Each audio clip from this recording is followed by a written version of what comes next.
lagi baca buku Quiet, Kekuatan Introvert di Dalam Dunia yang Tidak Bisa Berhenti Bicara. Ini tuh buku terjemahan dari bahasa Inggris.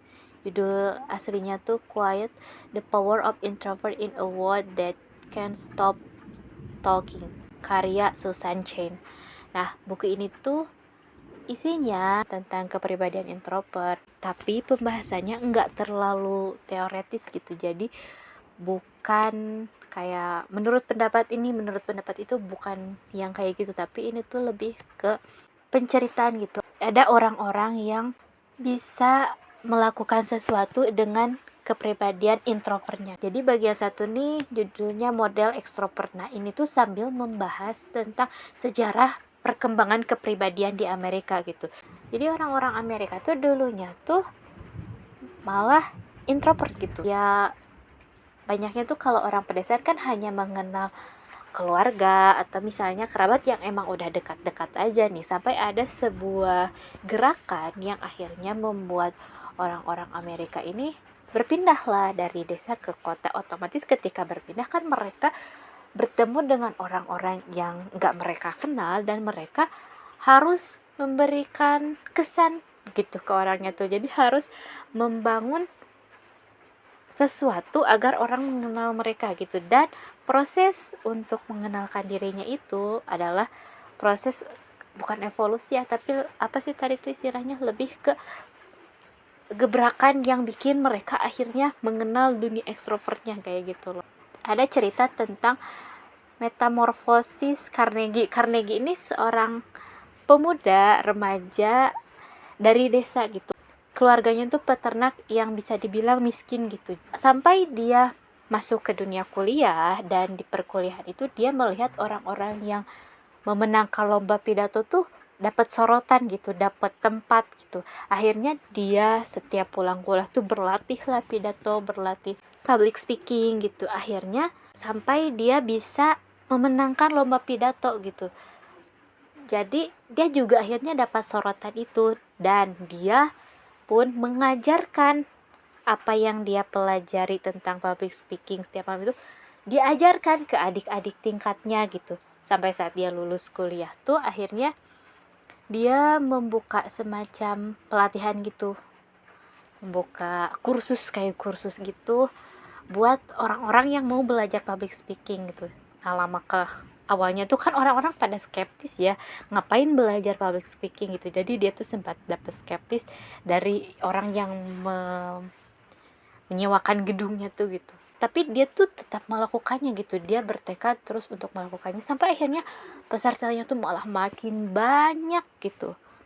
Sampai makin banyak, sampai dia bisa mengeluarkan buku. Dan banyak orang-orang yang terbantunya itu kan awalnya cuma mahasiswa yang buat latihan pidato, tapi sampai akhirnya membesar sampai ke pebisnis.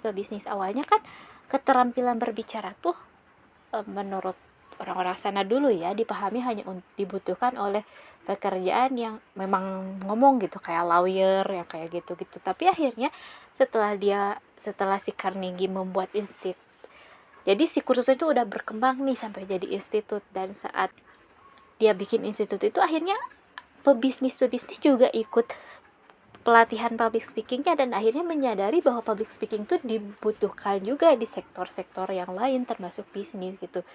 Akhirnya si kemampuan berbicaranya dikaitkan dengan ekstrovert gitu, kemampuan untuk bisa bersosialisasi kayak gitu. Terus dari sini tuh ada kaitannya sama seleksi universitas-universitas lama di Amerika itu. Ternyata dulu tuh ada sempat kayak seleksi-seleksi di universitas sana tuh ternyata hanya menerima, fokusnya tuh hanya menerima anak-anak yang emang ekstrovert nih, yang bakal organisasi yang kayak gitu. Dan mereka tahu bahwa itu akan dibutuhkan di dunia kerja gitu. Jadi introvert dulu tuh bisa dibilang tersisihkan gitu.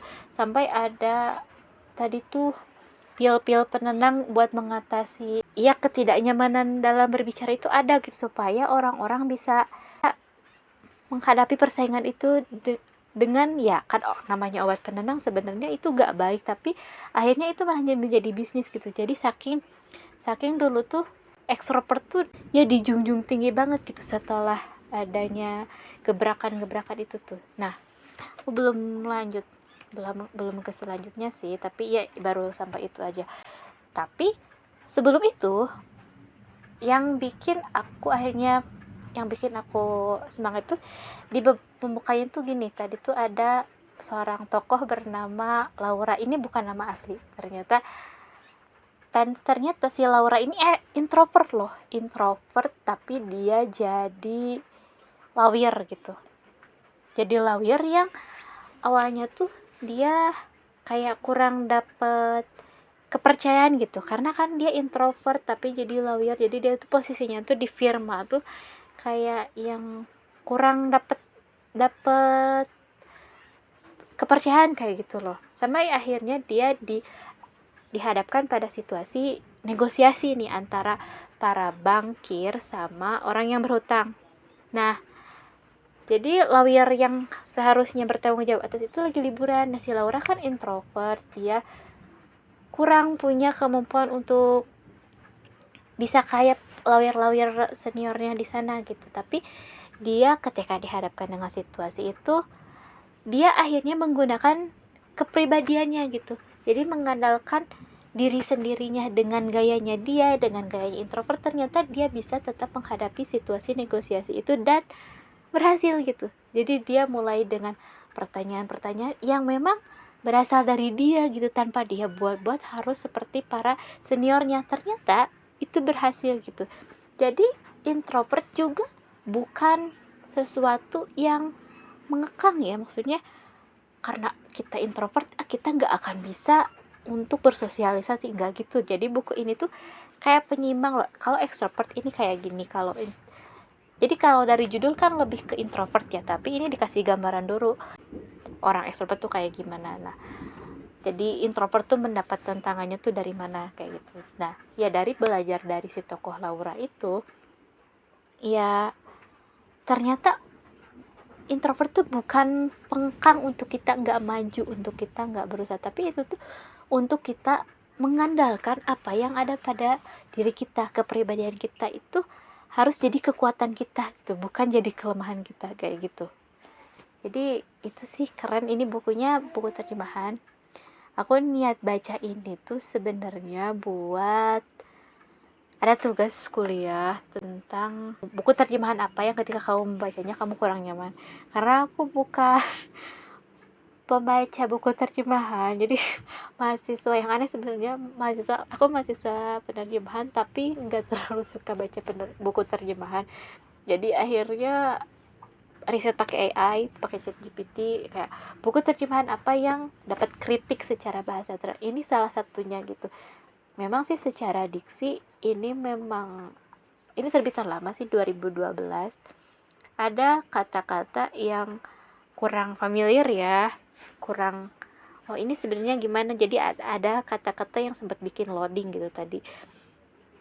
Tapi secara materi ini tuh keren banget gitu. Jadi kalau misalnya ada yang mau belajar untuk memahami tentang introvert nih, cocok nih bukunya. Oh ya, aku bacanya di Ipusnas tadi tuh jumlahnya ada 90 kopi deh. Yang mau baca boleh deh.